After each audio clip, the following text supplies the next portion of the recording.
at 6 o'clock. You do? Okay. That I already shared. Okay.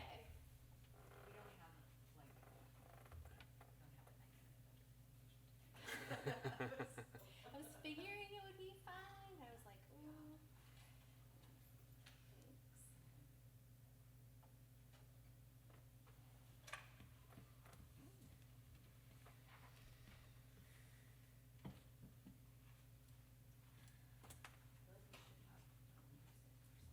I know, right? It's so That was a good quiet. idea for the future. Hello. How's it going? Doing okay. Busy time.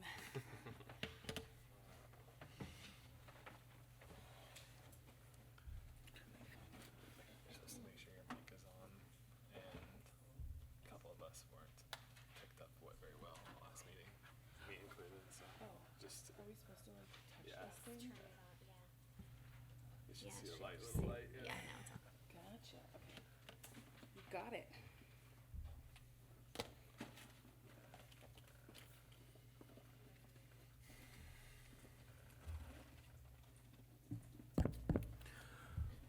All right, thank everybody for coming. I'm going to call this meeting to order, and I will start the flag salute, and I'm going to lead it.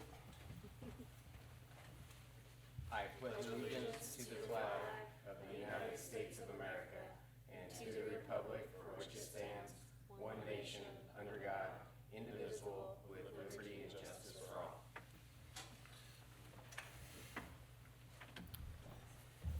Do we have any changes or additions to the agenda? We do not today, thank you. I move we approve the consent agenda as presented. Second? All in favor? Aye. Aye. Aye.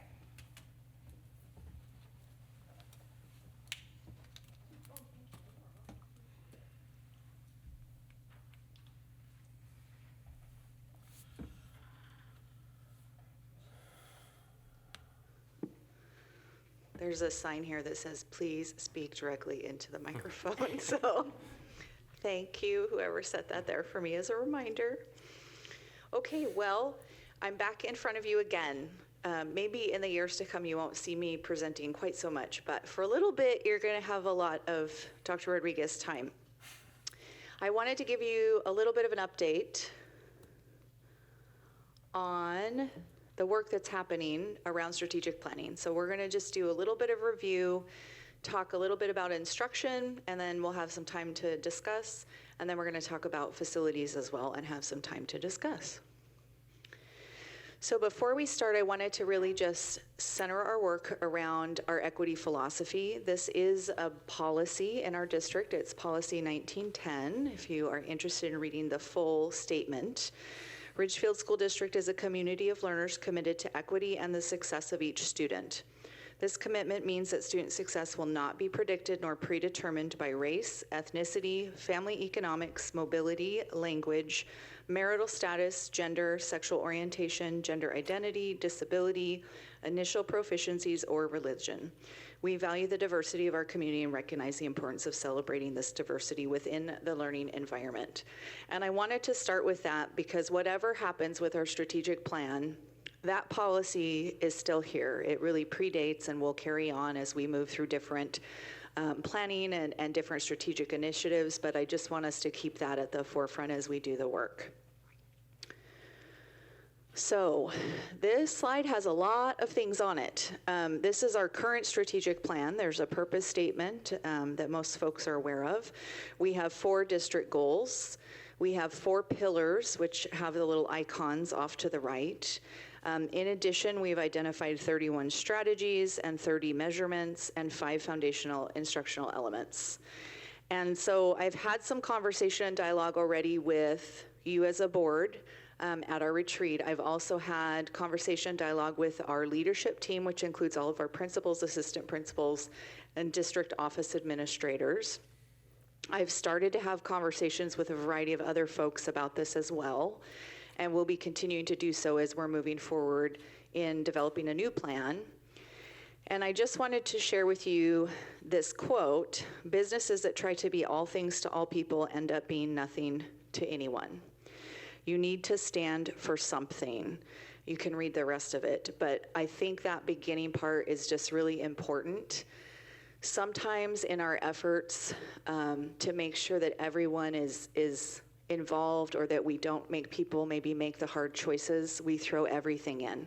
It's like a sub sandwich. Just throw all the vegetables on there, and the oil and the vinegar and the salt and the pepper and 3 kinds of cheese. But what happens is not a real tasty sandwich. I'm just going to be honest. So as we're going through this process around planning, I want us to just really think about what are those top priorities. And in the dialogue that I've had with our principals, we've really talked about narrowing the focus. Instead of trying to do 50 things well, what are the 3 things we are going to absolutely guarantee and deliver on this year? And so they are working through new strategic improvement plans, school improvement plans at their site levels, and you'll get to hear about those as we go throughout the year. To kind of just, again, some foundation for our work, we have really 2 sides of our house when we're looking in public education, when we're designing school systems for students. And this is a graphic that's really familiar to educators, but really you have the 2 sides of what many people call the MTSS triangle, the multi-tiered systems of supports. And one side is about academics, which we sometimes call RTI, or response to intervention. The other side's about behavior, also known as PBIS, positive behavioral interventions and supports, which we have in place at all of our schools. But when we're talking about systems for district success, we're not looking at academics and behavior. We're really looking at teaching, learning, and leadership, the things that when we talk about school, people think about as being school. But it's also the operational side of the house, and in particular, our capital facilities. And tonight, just starting to have that conversation around bonds and levies. And as you know, the budget is before you for adoption via resolution. So I'm going to start with the first side of our system, district system, which is this teaching, learning, and leadership side of the house. I wanted to share with you, and I know that you saw some of this at the retreat, but I wanted a broader audience to have access to this information. So one of the prompts I gave to our building leaders and our district leaders was, which of our existing strategic plan or blueprint strategies do you believe will lead to the greatest positive impact for our students?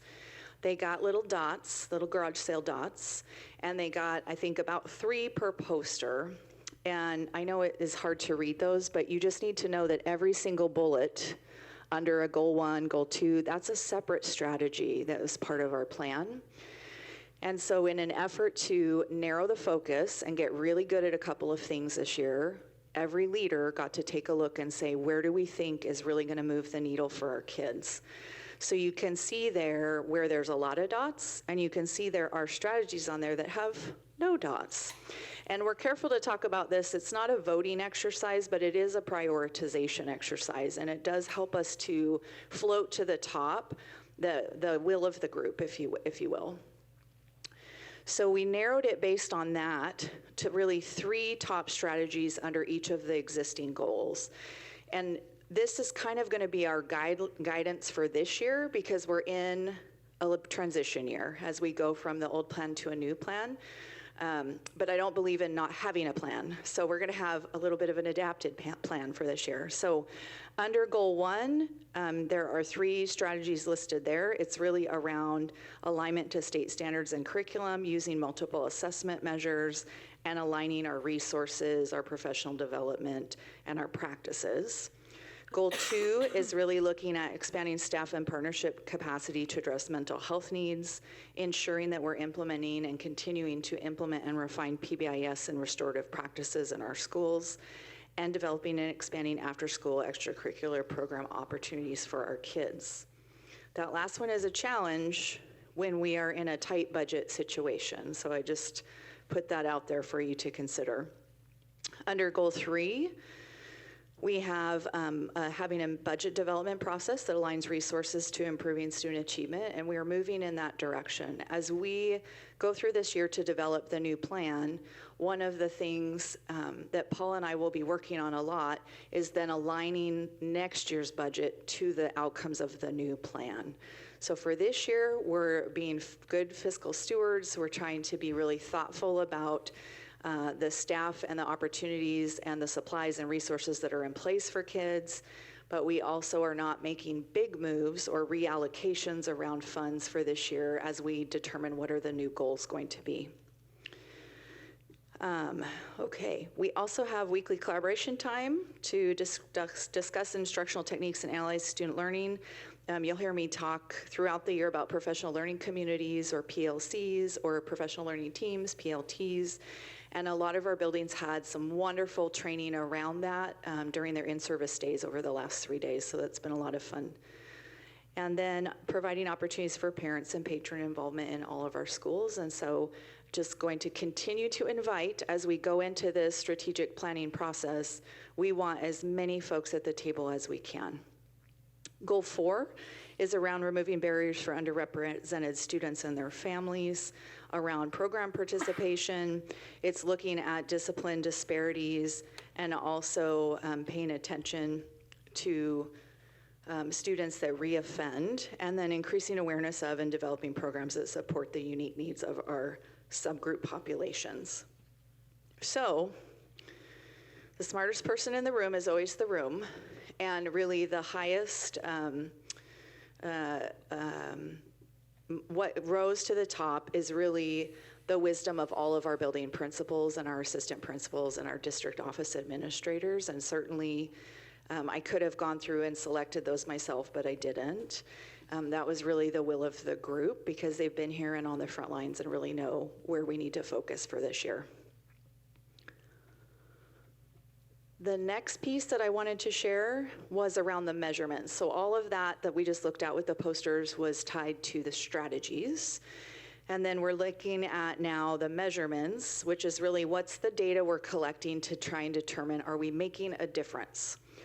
So when you look at this one, the color of the dot matters. It didn't matter before, we were just looking for priorities. Now the color is gonna matter. So when you see a red dot, that meant that one of our building leaders said, I don't have this data, or if we do, I don't know that I have it.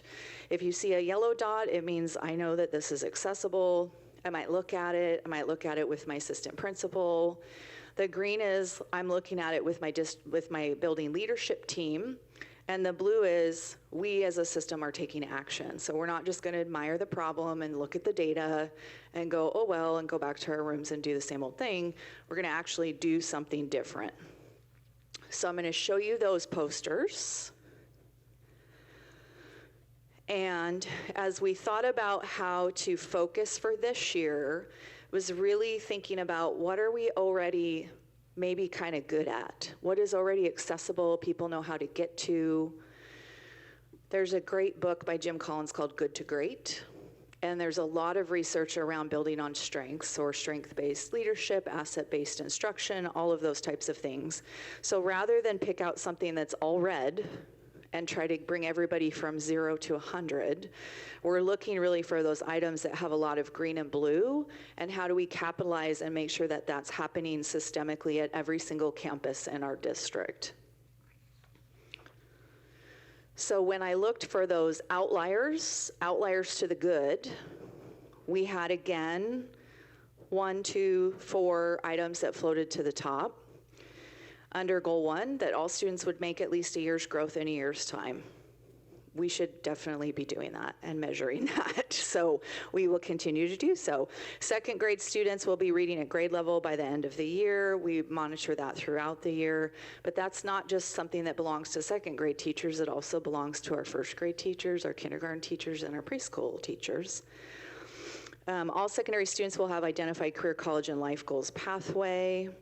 And each school will have an established system to help struggling learners, which if you think back to the triangle that we started with, that's that yellow and that red. When students are struggling, they still get the green, everybody gets core instruction, but we have to provide some additional things systemically to meet their needs. Goal 2 was really all about discipline, so reduction in disciplinary repeat offender, recidivism is the fancy word there. An annual increase in percentage of participants in community ed programs and school-based extracurriculars, so that's data we'll be tracking throughout the year. Goal 3 actually didn't have anything that was tied to student learning outcomes. So awesome job. building administrators for calling that out. Again, just want to call out what's there and what's not there. So we're not going to do any of those, because if it's not tied to kids and learning, it's not what we're here to do. And under goal 4, annual increase in percentage of students in extracurriculars, so that ties a lot to the one that we saw under goal 2. Reduction in discipline disparity between subgroups, that also ties to goal 2. Annual expansion of tier 2 and tier 3 academic intervention strategies, that's the fancy way of me saying the yellow and the red parts of the triangle are in place. And annual reduction in student chronic absenteeism rate at all schools. Question? You sure can. Oh, there we go. I have a quick question. Are the measurements that rose kind of to the top as green and blue, are those going to measure the strategies that rose to the top? Are they connected enough that we're going to be able to say, yes, we did X, Y, or Z? Yeah, I well? think so. I think we will be able to. What I'm going to show you is this next slide where we took the measurements then and bucketed them. Thank you. Into Okay. academics, behavior, career, college, citizenship, community, ready, engagement, extracurriculars. There's some sort of like 4C, 2E, something to the 5th power. There's some acronym we're going to come up with for that, but this piece about being a good human and being a responsible adult, along with academics and behavior. And so as our building principals and their leadership teams, which include not just assistant principals, but counselor representatives, teacher representatives, special education representatives, those bodies that are really the leaders of that building, they're looking at their goals kind of through these 3 buckets for this year. So when you see them come before you with their school improvement plans, the goals are going to look a little different than what you've seen in the past, because we've really given them to freedom to say, how are you going to address some of these items? Less is more, and let's really get after it. So with that, I wanted to give you some recommendations. And this is the work that we are moving forward in. And after this slide, you have an opportunity to ask more questions and to talk a little bit. So we are moving forward on adapting our school improvement plan template to maintain alignment still to the Title I requirements and OSPI requirements, but to provide some flexibility and freedom for our building leadership teams as they think about the goals, the measurements, and the strategies that they're selecting. Each site is refining their goals to address those 3 buckets of academics, behavior, and good adult humans. And then we will be obviously working on designing and implementing our district strategic plan development process. And as you see us get to the end of this academic year, which is weird to talk about the night before school begins, but as you see us get to the end of the year for 25-26, we would then align those school improvement plans to the newly adopted goals at the conclusion of that district strategic planning process.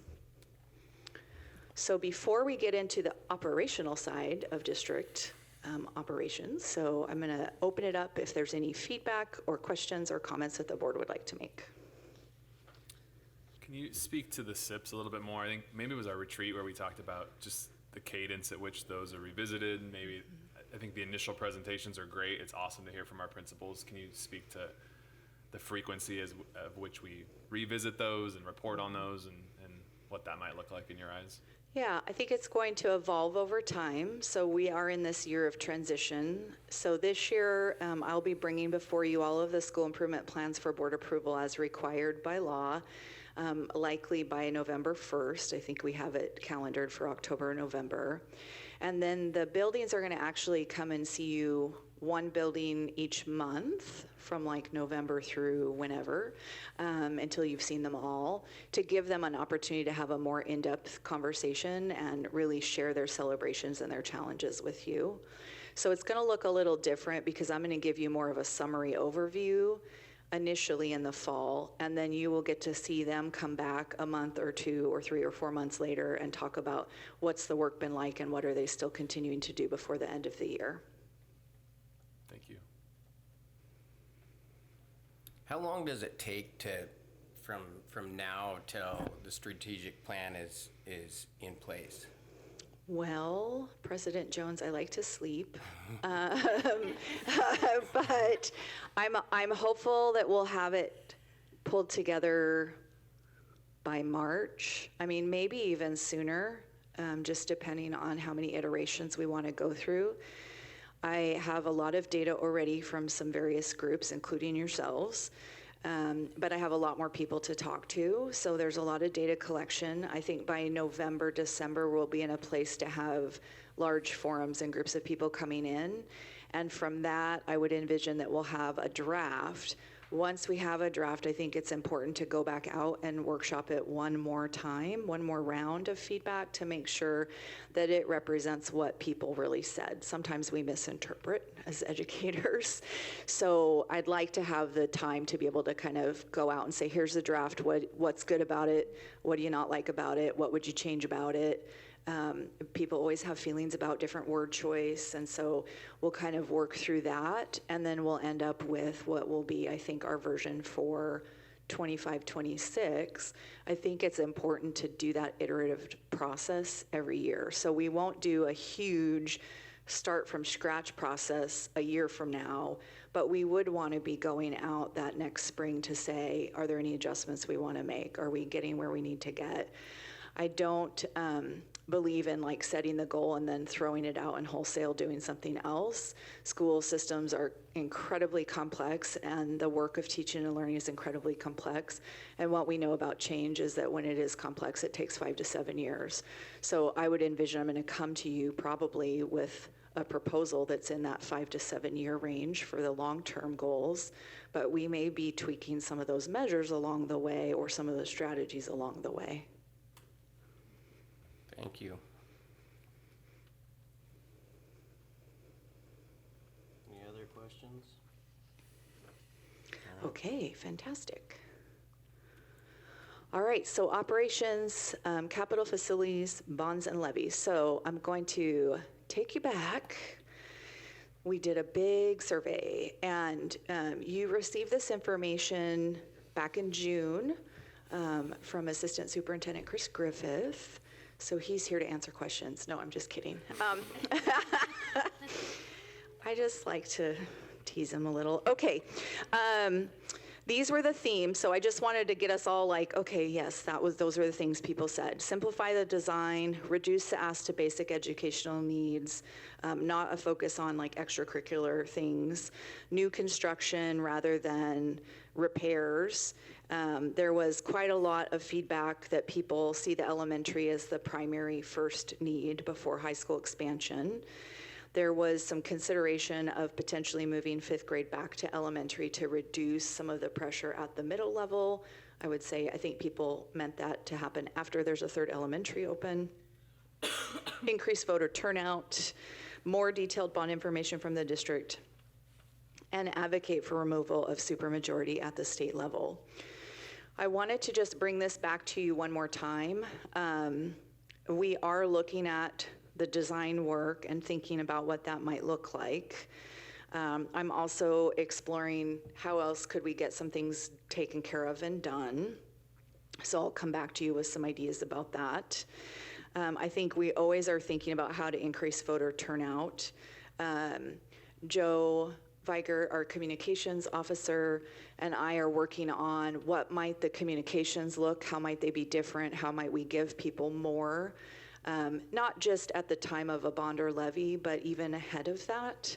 So we've been talking about potentially like a quarterly mailer that would go to every household in our district with just, here's the news from the district, here's what's happening in our schools. Because there has been a real call, particularly from our residents who don't have children at our schools, that they don't really hear from us. And I get it, because they're not on campus and they're not taking their kid and they don't have things coming home in a backpack. So we're thinking about how to address some of those needs. Advocating for removal of the supermajority. Amen, like we'll try. It would take a constitutional amendment to our state constitution. That is no small feat. So absolutely, we will continue to advocate for that as public educators. Our associations, so WASBO, Paula McCoy is the president of WASBO, which is our State Business Officers Association this year. I work with WASA, which is our School Administrators Association. They're on the same page with WASDA, which is your association, Washington State School Directors Association. That is something they're always asking for and advocating for at the legislature. But we can't wait for that, I don't think. So let's talk levies first. Levies are for learning, as the saying goes. It's 50% plus one. It is a simple majority to pass. Most commonly, you'll see Educational Program and Operations, or EPNO levies. Our current levy, as you are aware, expires at the calendar year end of 2025. Levies are always on calendar years because they're tied to the tax system, and that's how cities operate. So the current levy will expire at the end of 2025, which means if we want to maintain those services, which include basic staffing, all of athletics, all of professional development, and a variety of other things that people hold and cherish and hold dear, we would need to have that in place before that December 31st, 25. We can run it for 2 years, 3 years, or 4 years. We can run it for a maximum of $2.50 per $1,000 of assessed value, or AV, or we hit a maximum dollar amount per student. Because we have high assessed value in our community, we always max out on the per student calculation. And we have consistently been right around $1.50, as we shared with you last time. When I come back to you in a couple of board meetings, I'm gonna bring you all the hard numbers, so we'll dig in a little deeper to this. But the basic thing to know is that it's been right around $1.50. There have been years when it's been less. It's been $1.47, $1.46, $1.43. This next time that we're coming into, we may be in a place where we could collect more like $1.71, $1.73, $1.64. So we'll come back to you with all of those examples so you feel like you understand the options. You can see here what the per pupil amount, the max is by year. This, of course, gets updated annually as the projections come from the state. The other one that we have started to have conversation about is a technology levy, a capital levy, or a technology and capital levy. Having this in place would allow us to maintain our one-to-one computing on our 4-year replacement cycle. As we shared with you at the last board meeting, our technology budget was cut by more than half this budget year that we're going into, because we are feeling the strain that districts are feeling all over. And when it came down to, do we want laptops or do we want to maintain jobs, we opted to maintain jobs. That said, our community, I think, has expressed a desire for our kids to have a world-class education. It's difficult to do that without technology in today's world. So that might be something we consider. We also could look at a capital levy, which could be for deferred maintenance, such as replacing the roofs at Southridge Elementary School Building A and Union Ridge Elementary School Building A. Those roofs are older than most of us in this room, just for some context. So there could be that. There could be some other deferred maintenance. There potentially even could be some funds for some new construction. So Paul and I are working through that to see what that might look like for us. The thing with technology and capital levies is that they are still on a simple majority, which is nice. The levies are 2, 3, or 4 years. The capital levy maxes out at 6 years.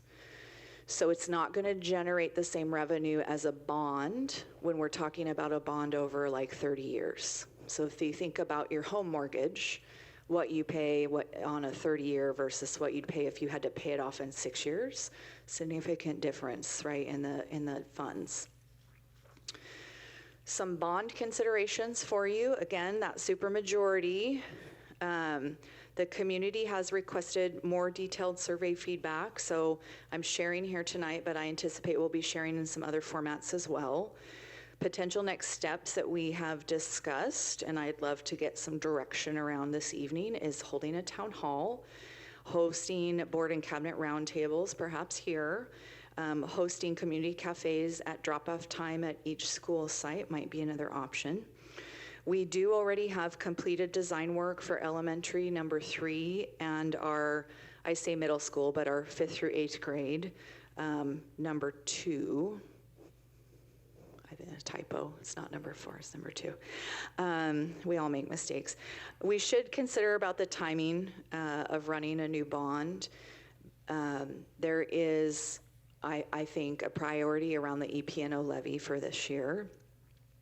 I also think it's worth having some dialogue about design philosophy and communication needs. So I already shared with you that Joe and I are working on some strategies to make sure that our community as a whole, even those that do not have children in school, feel better informed about our work and our asks.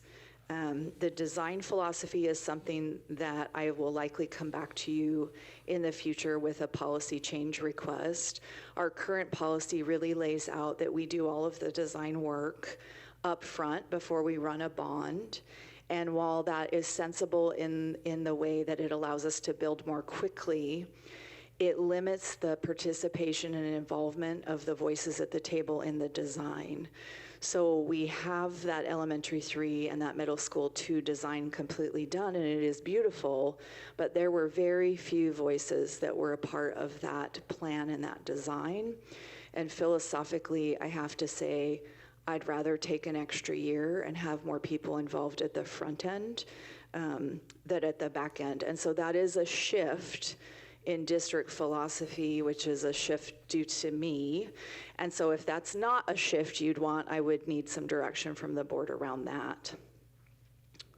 So some recommendations that I'm bringing you tonight is that we need to spend significant time listening, learning, and workshopping bond options before running another bond election. I'd like to suggest that we host community cafes this fall at each school site, and we can work with you on the scheduling of that. I'd like to suggest we also hold the town hall that has been previously discussed and get that also scheduled this fall. We will be launching some version of a facilities planning committee to study capital facilities trends, costs, and needs. I've put in there tentatively this November to the next November because I think this is going to be a long process of first really learning, having a kind of a larger core group of folks who learn about school construction, about the costs, about the requirements, really think about what we want for our community, investigate the enrollment projections data more deeply, and think about what might that look like on a longer term plan, like a 20-year plan. And so I want folks to really understand before we start making asks. And then I would recommend that we commit to not run the next bond, or to commit to run the next bond no earlier than November of 25. So my recommendation to you tonight is for us to explore levy options for this year and to commit to our community that we're not going to run a bond for the next year. So folks know that we're really, truly going to listen and really take the time to build a plan that people feel they can get behind. And with that, I'm going to open it up again for questions and discussion.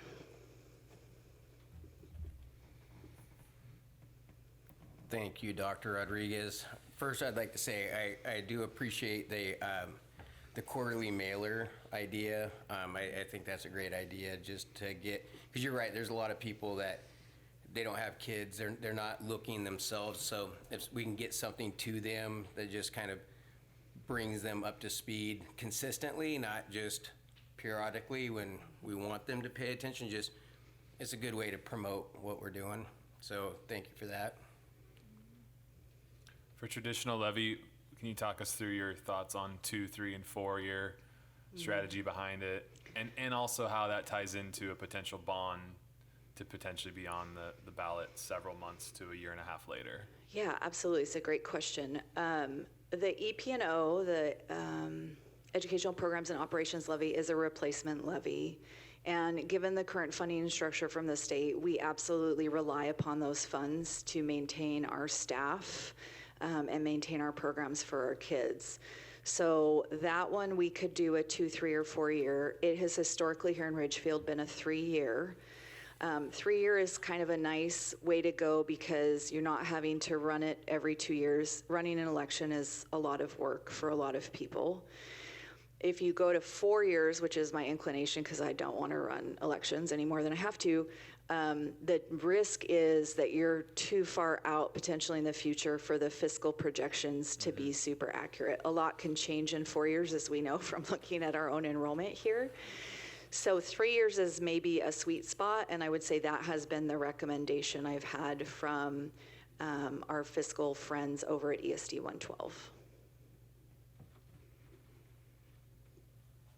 And then bond. So the other part of your question around a capital or capital technology levy, that one can run for a maximum of 6 years. I'd encourage us to consider doing that. I'll bring back to you numbers on that. I think the technology piece could be done fairly inexpensively in order to ensure that we have the technology our students and staff need to continue to offer the programs that we offer. The capital levy portion, we have some significant maintenance needs, and that could allow us to fairly quickly address a few concerning items like the roofs, like the 20 additional rooftop units that are ready to fall apart that do our heating and cooling. That's important too. So there's some things we could really use those funds to take care of. The piece with a capital levy that could be an interesting idea would be that you run a capital levy at a particular rate, and then when we're ready to run a bond, we could make the decision to make a commitment that should the bond pass, we will not collect any further on the capital levy. So for example, if you ran a capital levy at 75 cents and then we decided to go out for a bond at $1.02 or whatever it might be, at the time that we start collecting the $1.02, we stop collecting the 75 cents. So for families and property owners, you're starting maybe at a little bit lower rate, and then it's not such a big jump. Depending on the funds that you are looking for, you could even keep it flat across. One follow-up, but EP&O and capital levies appear as two different ballot measures? Yes, they would.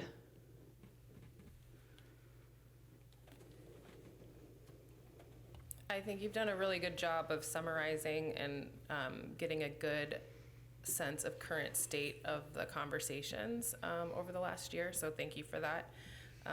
And I think this, from my perspective, this looks good and reflects kind of what I've also heard from community members and groups we've been able to meet with. So I feel like what I've heard is reflected in what you just shared, so thank you. I agree with what you're saying about levy is most important, should be kind of on the table right now, and we kind of shelved the bond for a year. For one, we don't want it to compete with a levy, and two, we need the time to really kind of soak it all in, take all the information that has been given. The survey that Chris Griffith put out, and I think that spoke volumes from all sides of where our community's at, and I think we need to give that justice and give it time to kind of retool it, and I think so. I'm in favor of focusing on levies and digging into that, and as we're retooling and reconfiguring a bond that has a chance to be successful. Mm-hmm. I mean, I completely agree with what both of you have just said. Our levy should really be the priority right now, and then it does give us the time to, invest in our community and have the community invest into any bond planning and feedback or changes, because then, when a long time ago, there was a time when people were feeling involved with some of the previous bonds in the past, and they passed, right? And because everyone was involved and felt a part of it and informed, and so I completely agree with taking the time to really invest in that and pausing on the bond for right now, but still investing in the community and informing them. But yeah, definitely let's focus on levy right now. And I'll just add too, I like the idea of doing some, do we call them community cafes? That structure, is that what you said? Yeah. Town halls or just opportunities to sit and meet with people, because I know part of what happened and what happens when we're asking for support through bonds is we get a lot of people who are very invested and feel very urgent about the needs, and parents who see the impact of our population growth on our schools. So just wanting to continue to be present to those folks too, who might be feeling like, oh my gosh, how could we possibly be waiting right now? This feels like, my kid's gonna be in high school by the time we get anywhere with this. So that, to me, those conversations with folks within the school community on kind of the thought process of our next steps feels also important. So I think you have that covered, but that just wanted to say, like, for anyone who's listening, we understand that it's a both, right? It is a both urgent, and also we need to spend the time to make sure that we're moving in a direction that aligns with what people want to support for the community. So Yeah, I would add, in particular, I feel for our elementaries and our elementary leaders. And so to our elementary staff, I know that I know, and we'll figure out a way to make it work. We're gonna have our Tim Gunn Make It Work moment for the next year or two. But my hope would be that by having a really thoughtful process with a lot of people involved, that we can hit the benchmark. Okay, so with that, I just wanted to share, this is our theme for the year, so we're very excited. And I know we're gonna go into regular updates here in a moment, but I would just share with you, Together We Soar Juntos Volamos is our new theme for the year. And so we're pretty excited about that. And President Jones has his t-shirt on tonight, so thank you for representing. We appreciate that. I did too.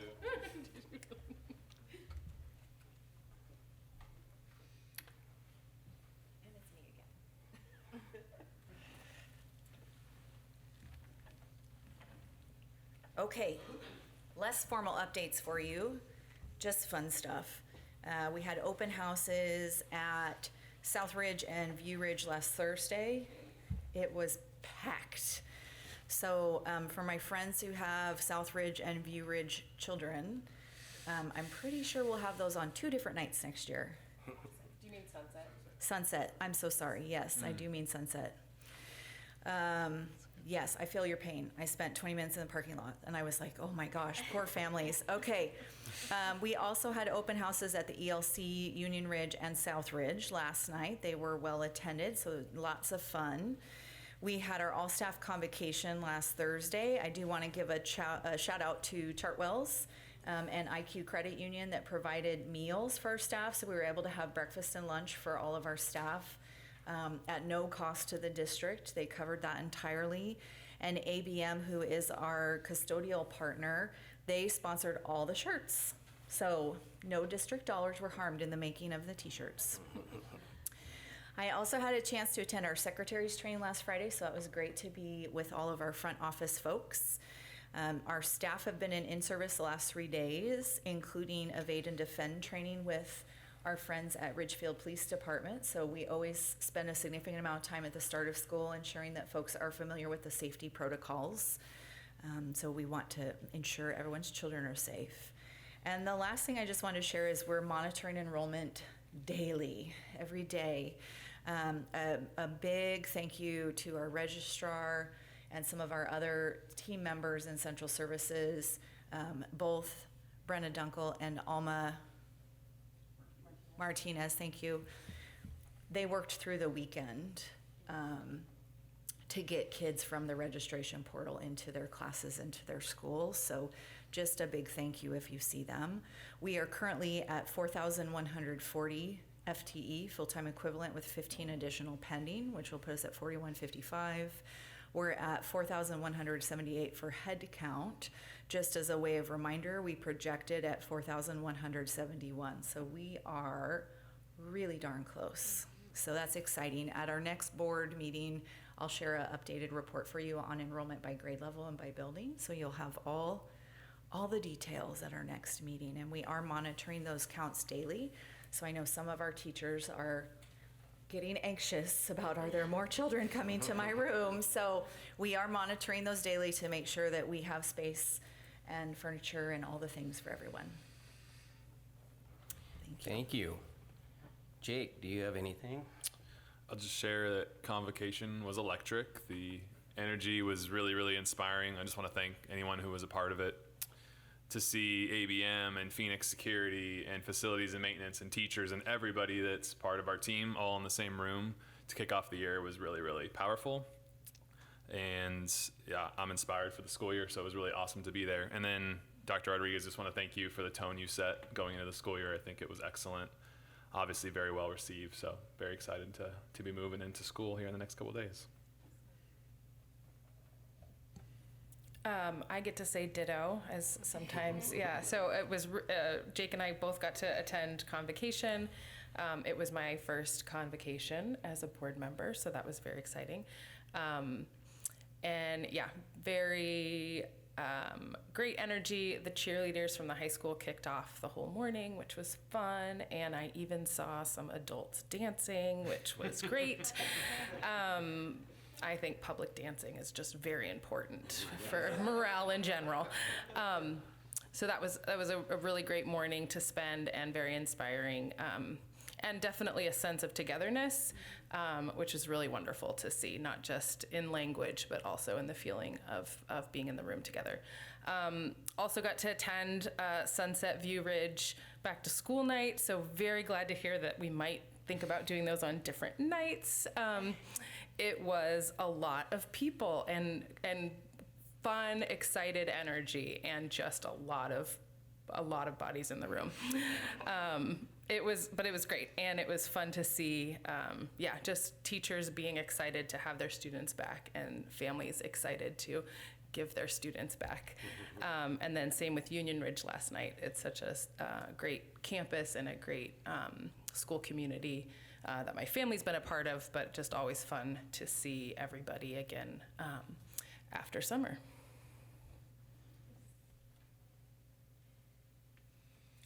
I don't really have an update. I just want to say thank you for your presentation and really just kind of talking things through about the levy and bond and the options of what we're looking at. And I do love the idea of the cafes.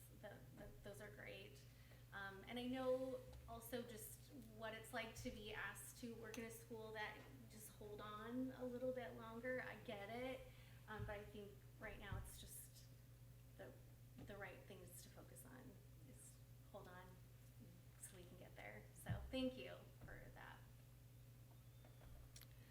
Yeah, unfortunately, I missed convocation. I do love that event just because there's electricity. Jake said that is correct. I think just with school starting in general, there's that from a student's energy to a parent's energy to a teacher's. You just feel it. It's anxious and exciting, and I think that convocation kind of brings everybody together and is a great way to kick the year off. So I appreciate with all of our partners supporting that with the T-shirts and the food, and it just shows that our team is deep, and I think, in times where we have to kind of pull together and kind of hang on, there is blue skies in the horizon, but we have to get there, and in the meantime, it's by staying together, right? So there's a lot of ways we can work with this motto that we're going with this year. So thank you, and I'm excited for the start of this school year. I think Donna is on the line if she had comment as well. I don't, but thank you for asking. It was a great presentation. I appreciated all the information being laid out so clearly, and I'm hoping that we have a lot of participants from home that were also paying attention. Thank you. Thanks, Donna. Is there any public comment tonight? Not tonight. No public comment. So that takes us to old business. Okay, this is the portion of the meeting where we do a lot of policy updates.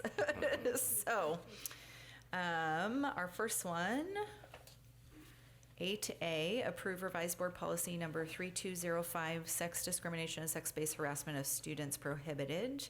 We brought to you for first reading the updates of this policy to align to the revised WASDA recommended language, and we would be seeking approval for the policy update this evening. I move we approve 8A as presented. I second. Is there any discussion?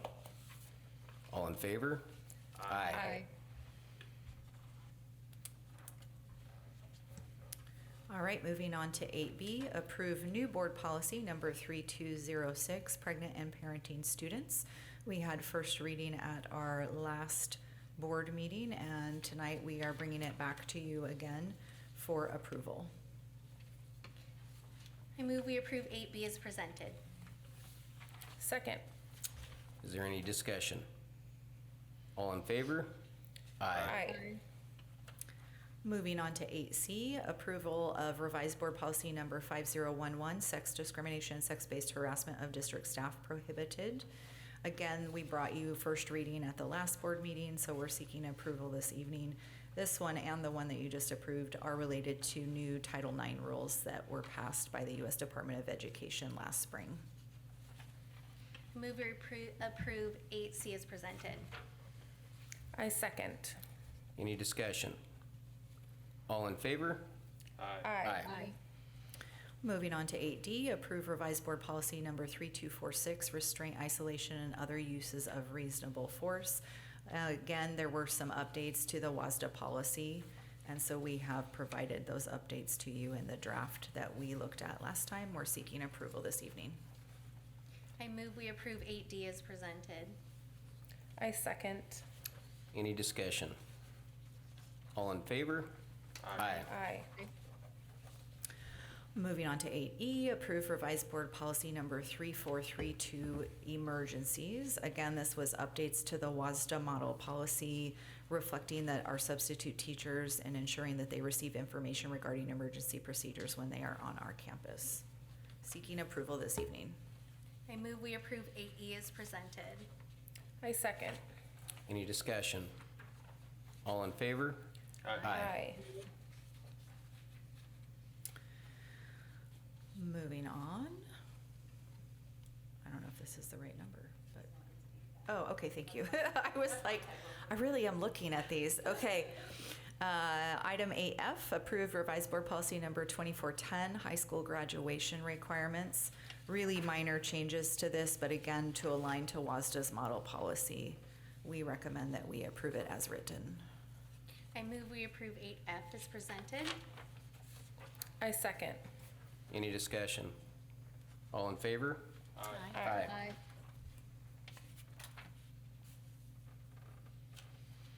Okay, and that brings us to new business. So, the big exciting item this evening, 9A, is approve resolution number 2023-2024-017 to adopt the 24-25 budget. As you know, we did an in-depth presentation on this at the last board meeting, and a reminder for our audience that we are now, in addition to live streaming, recording, and posting our board meetings. So anyone who'd like the in-depth information could watch the entire presentation online. And we went through all of the assumptions of the budget. I'm happy to answer any questions that you may have. We did receive a few questions, so I just wanted to address those for the board before you take action. One question we received was, if we haven't passed a bond, why are we putting items on the capital budget? And it has to do with providing capacity in our budget because we are a government organization. So our budgets are done a little bit differently as a school district, but really as any government organization than they would be for a business or for your home taxes or even like for a nonprofit agency. So we have to provide that budget capacity in the event that something unforeseen happened. Perhaps we get a gift from the legislature, if you're listening to me, legislature, then we would want to be able to spend those funds. So I wanted to address that. We also received a question about, I'm going to remember what the word is. Depreciation. Yes.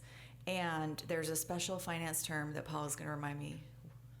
That comes into play when you do accrual accounting. Oh, yeah. So we don't do accrual accounting. There are very few school districts that do full accrual accounting, like 4 out of the 295, where you would depreciate your assets and include the value of your properties. And I was kind of joking with Paula today as we talked about this, like, our buildings would be worth negative money by now. They're so old. So we do partial accrual, modified accrual. I'm learning a lot about accounting, you guys. Modified accrual. So those were a couple questions I just wanted to address, as other people probably wondered the same thing. Okay, I move we approve 9A as presented. I second. Any discussion? All in favor? Aye. I, They need to do a roll call vote for that or no? No? Okay, fantastic. Well, thank you very much. Paul and I are doing our happy dance in our seats. Okay. All right, moving on to 9B, approve renewal of the property and general liability insurance program policy with USIP for the 24-25 school year. This is the insurer that we have worked with for a number of years. And we will be doing some exploration this year around the different insurers that we could select from as we think about the next year. But for right now, we do not want to be uninsured. So we're asking the board to, again, renew this for 1 more year. I move we approve 9B as presented. I second. Any discussion? Just thanks for offering that clarifying point about potentially looking in the future for other options. Yeah. All in favor? Aye. All right, 9C is approval of the 23-24 highly capable program plan. That isn't a typo. This has to do with really our year-end reporting of our high cap program. So Tiffany Gold, who oversees that program, has prepared everything to submit to the state as required. One of the items we have to do is bring that program plan to the board for approval. So we're seeking approval on that this evening. I move we approve 9C as presented. I second. Any discussion? All in favor? Aye. Okay, and item 9D, approve the contract with ESD 112 for the Cooperative Information Management Agreement. This is Skyward, so most of you know what Skyward is. It houses all of our student information, tracks our attendance, student grades, etc. This is for the 24-25 school year. We've had this in place for a number of years, so this extends that contract for 1 additional year. I move we approve 9D as presented. I second. Any discussion? All in favor? Aye. Okay, and now the next batch of policy updates. So we have for you this evening, no action needed, but first read of revised board policy 2190 for our high cap programs. It revises the policy based on House Bill 57-2. The legislation requires changes to the referral and screening process for our highly capable student programs to make them more equitable, and establishes the mandatory use of universal screenings. That means that we screen every child in elementary and at 5th or 6th grades. Currently, we universally screen in grades 1 through 7 using our iReady assessment platform. The legislation also requires that referrals be available for all grades not being universally screened.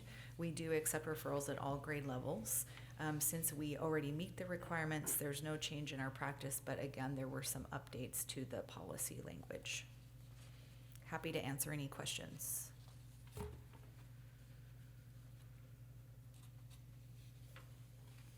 No questions. Tiffany is off the hook. Okay. 9F, first reading of revised board policy number 4130, Title I, Part A, Parent and Family Engagement. Again, there were some updates to the WASDA policy, so we've revised accordingly. This is really to better support disadvantaged students, and there were also revisions to remove some procedures that actually are in our 4130 procedure. So it streamlines a little bit for us, this particular policy. Happy to answer questions.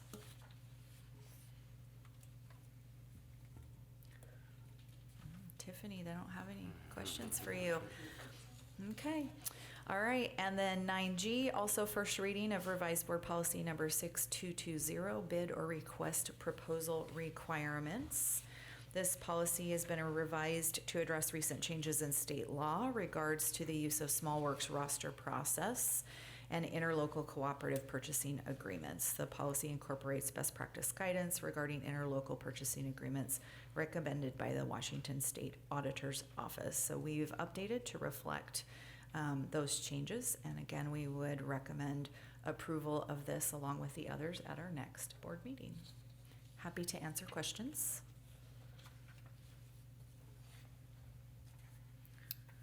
I think that's Is it. it? Yeah. Thank you.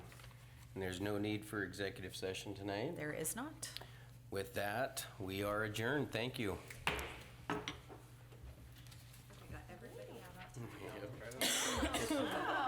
It's amazing.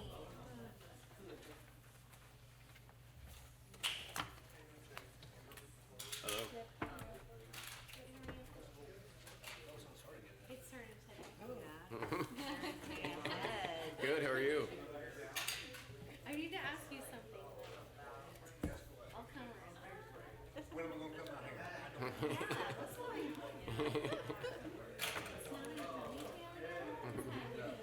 ponytail. This is the like long curly hair era. Apparently.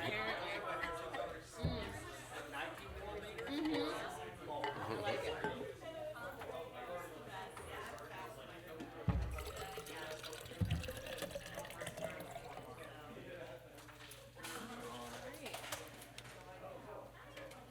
So good trip? You had to watch Yeah. soccer? Great trip. Yeah. It was, You get to go to a couple games? Or? well, one game got canceled, so no. that was You get to see at least one? yeah, we got to see one, and they're on a 3-0 win streak, which they only won 2 games all of last year. Oh goodness. So- They're like feeling good. Oh, it's like amazing. That's awesome. It is. They're excited. Oh, that's so sweet. No, it was one of those trips where we weren't dropping her off, like getting her checked in. We just got to see her in her element. We went and watched her practice, and they do a lot of like drill formations, and we just watched, right? Like, it was awesome. And then we'd peel off and go get a drink, and then come back, and it was really nice. Cool. That's so good. I'm so glad for you. Yes, thank you.